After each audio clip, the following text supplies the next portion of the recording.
அவரவர் பிராரப்த பிரகாரம் அதற்கானவன் ஆங்காங்கிருந்து ஆட்டுவிப்பவன்.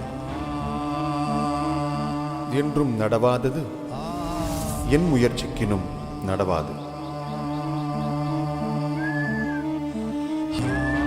நடப்பது என் தடை செய்யினும் நில்லாது. இதுவே திண்ணம்.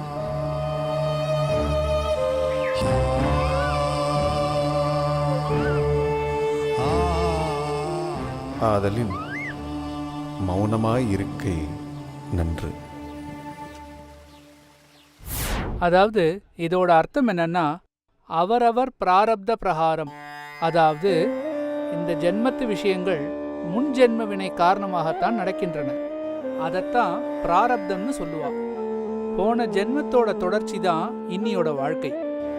எது நடக்காது என்று தீர்மானிக்கப்பட்டு விட்டதோ அதை எத்தனை முயற்சி செய்தாலும் நடத்த முடியாது. எது நடக்க வேண்டும் என்று இருக்கிறதோ அதை எப்படியும் தடை செய்ய முடியாது. இதுதான் முடிவு, இதுதான் இறுதி நிலை, இதுதான் சத்தியம், இதுதான் திண்ணம். எனவே மௌனமாக இருப்பதே நல்லது. அதனால என்னைக்கு நாம ரமணாசிரமம் போகணும்னு உத்தரவு கிடைக்கிறதோ அன்னைக்கு போலாம். ஓம் நமோ பகவதே ஸ்ரீ ரமணாய.